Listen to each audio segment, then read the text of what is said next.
Hello, ladies and gentlemen, and welcome to my channel. This is Ed from Ed's Elegant Coins. Um, this is another week of the recap. We'll go over the week, what came into the store, covering the trend, discussing the title of the video, and how to protect yourself against mishaps like that. We're getting closer again to the giveaways, so let's begin. The week was moderate. Wasn't a gung ho. It wasn't a slow week. Some of the buyers, specifically on gold, they bought on the dips. We've also had some silver buyers as well came in, so it was steady. It wasn't like a feast or famine. It was a lot more of the normal collectors and stackers were just adding to their position as they believe that it's really hard to take the metals down and figure take another advantage of the dip. The trend is still good. More product is becoming available, specifically the generic. Premiums I see are pulling back a little bit. And the generic, it's almost like $1 that's pulled back. Especially silver has gone up a little bit as well, so that kind of explains it. The silver eagles are also backing off a little bit. I would say about $1 an ounce from what I'm seeing. Gold is strong, but also gold is backed off about 0.25%, which is about $4 or $5 an ounce on some of the main products out there. What's surprising is gold maples are still extremely strong. I guess the supply is just not there. We'll touch base also back on Jerome Powell. He came in, the Fed, as they made their statement. They really tried to make a strong stand against inflation, promising that they will do whatever it takes to keep it tame. Unfortunately, the market didn't really believe the crap that he was saying. And as a result, right in the face of all that and all the hype, the market sold off about 800 points the very next day. That shows you they really don't have much of a faith, and it's not just up to Mr. Powell to really control inflation, as indeed it's global. And he did mention also that he cannot do much about the global. So obviously we are the United States, but we're not the world. So and gold, silver, they're world issues. They're not just U.S. Sure, the U.S. with the paper, they're playing the biggest games out there. A lot of people follow. Realistically, it's a much, much bigger picture. So if you see these dips, I think they're just good buying opportunities. I would just dip in as you see them taking place. Don't just run for the hills like I always say over and over. I tend to sound like a broken record, but guys, from the 30 years of experience that I've been dealing with this happens just regularly. So just get used to it. If you are new to the game, they will be playing their games. It's evil for 1, 2, 3 days. Normally, you will see that shellacking takes place. Then eventually, guess what? Oh, how can we not buy gold and silver? They are the best of the best of the best. They've taken also, what has really survived? The stock market took a huge tumble. It's been taking tumbles. Crypto, it's like, oh my God, that's like, I don't even know what the ETF for crypto is, but it's like below 18,000 I saw as of yesterday. So amazing blows that all these other assets are taking place. Where again, if you're complaining about silver and gold, they're really not doing much. The premiums are holding as well, so it's the only game in town. I still am a believer that it is the only game in town, but you can make your judgment. I'm hoping that I'm narrating to and talking to an intelligent audience, which I believe I do, and I'm sure most of you through the comments I have seen believe what is actually taking place. The games are, at the best. They're trying their hardest, but obviously they're failing. They're failing, and at times they're failing miserably. So don't get discouraged, please, when you see these drops. Just take it as a buying opportunity and feel like, you know what? If I'm buying it cheaper, I'm repositioning. If it goes up, I'm paying more. Well, then you should be happy with all the other stuff that you bought at good entries.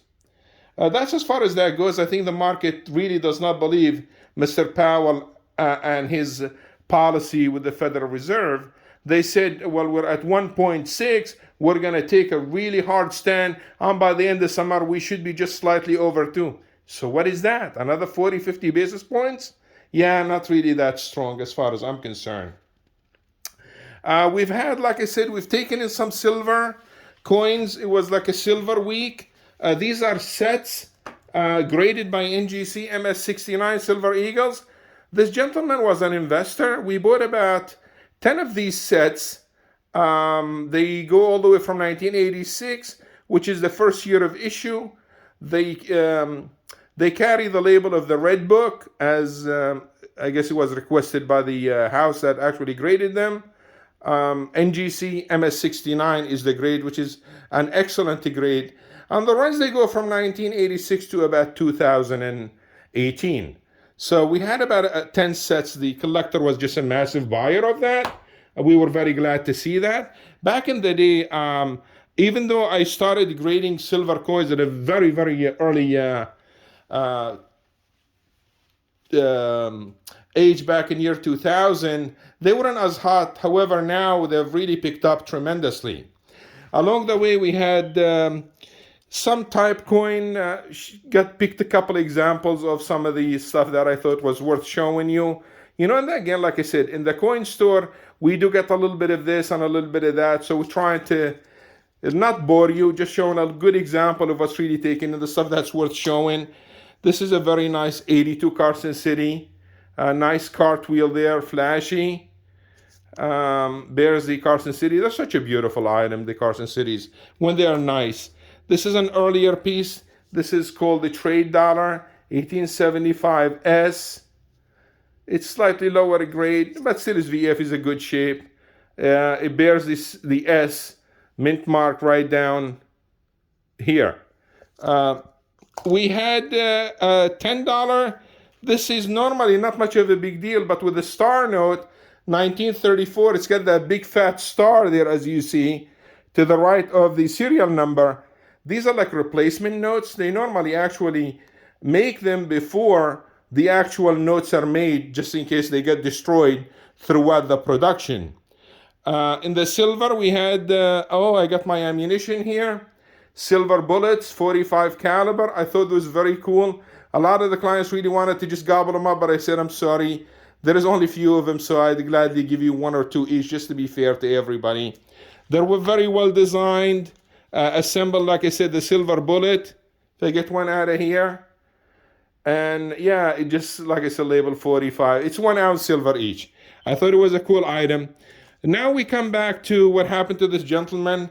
Unfortunately, his wife passed away, and he acquired these coins as, an avid collector. Luckily, he had some of them graded, but unfortunately, the big one he did not, and we will cover that. He had a 3-legged buffalo. It came, it's a mint error, so the front hoof is missing. It might be a little bit harder in the picture, so what I did was, if you bear with me, I'm going to show you on the camera as I took pictures privately and enlarge them. This way you could see better as to where the error is. Yeah, what we notice in this picture, as you see, the front hoof actually is missing. It's not complete. It's like partial, so it's called 3-legged buffalo. Other characteristic, it will have like a moth is eating the back of the buffalo. Take another picture, you can see it right here clear. So if you have a raw coin, you're not sure, you'd want to authenticate it. These are the other things you need to look at. It's not, somebody could be erasing this front hoof and you would think, oh, listen, I got an error for you. No, there's other characteristic. It's very clear, you can see it there. This is on the other one. Also the front neck looks like the moth is eating it right above the date here.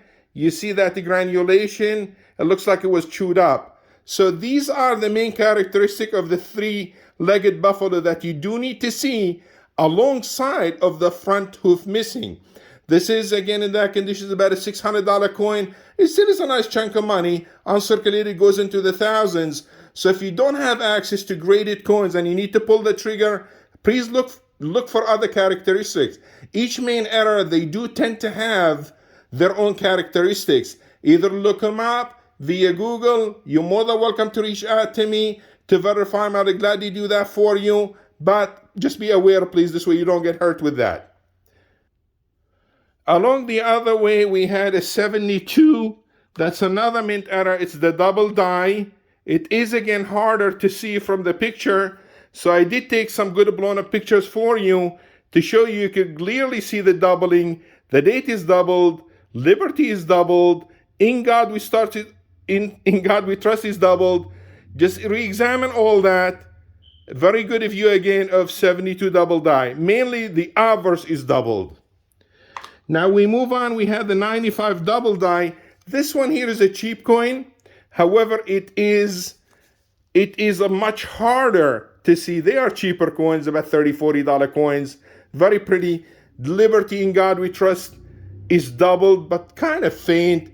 It's really hard, even with the picture that I tried my hardest to get you a much better picture for it.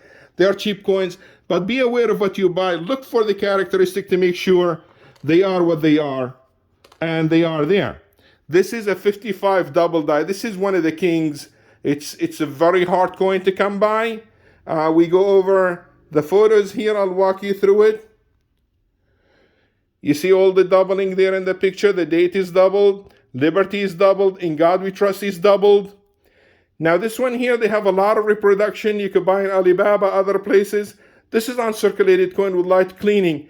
The main characteristic above and beyond, seeing all the characteristics that I have shown, actually the T on the back, it does have right to the left of the bar.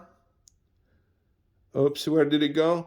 Right on the left of the bar, it looks like, sorry, it's coming. Okay, it looks like a grid of sand just slid right down vertically. So if we were to have a picture, that would be your T, and just like a grid of sand, just kind of, scratch the glass coming down, like, in a perpendicular line with the long bar of the T. That's the 55 double die, very tough coin, very sought after. Unfortunately, this is the sad story, which is what the video is all about.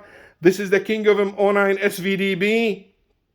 And the gentleman bought it, spent thousands of dollars, about 4,000 plus, sent it to NGC, and it did come back as altered or added mint mark, not genuine. So what happened was somebody actually did take the S from another date, could be a 44S, and took a 1909 VDB, just plain VDB, which is about 25, 30 bucks, and actually mounted the S to make it look like 09 SVDB. Now, I will get you a close-up picture of this as well. This is the 09 SVDB. What you can see in here, the S actually, when you look at it hard enough, you will see slightly discoloration, the upper part of the S. And when you examine it physically, it looks like it was like a thinner piece of metal was added on. I guess when they filed it and mounted underneath the date, I mean, it's tremendous amount of work and accuracy goes into that to get it to stick. The clear S and the genuine would look like this as I've drawn a picture. It looks like nice, sharp, round, sharp serifs. And it does have like a little fur of metal right in the upper part of the serif, the loop. It looks like a mug of coffee, like espresso or the likes. You drank it, and the coffee kind of sat at the bottom of the mug. That's what it looks like. That's the genuine one. If it isn't that, it's not good. So please be careful buying that stuff. My advice to you is, if you are going to spend that kind of money on, key coins, please make sure they're either authenticated or have somebody examine them and tell you whether they are genuine or not. Otherwise, you'd be out with a lot of money. Now, here is another coin in here. I should have taken a better picture of that, but it looks like a big chunk missing. The difference with these, it's called struck through, like a gouge right in the face of it. It's just a mint error, struck through. Nice details about AU uncirculated, but that's what that is. That's what I had to say for this video. We are getting closer again to the giveaway. I keep saying that. I wish it was up there, and I wish I gave it to you all. But the link is in the description. Please follow. If you have any questions, just let me know. I always appreciate you. I appreciate you listening, watching the videos, and look forward to hearing your comments. Please, if you need any help with any authentication, any advice, any questions, I'm here for you. Feel free to drop me a line in the comment, and I do my best to respond to all comments. That's all I have for you today. Have a great day.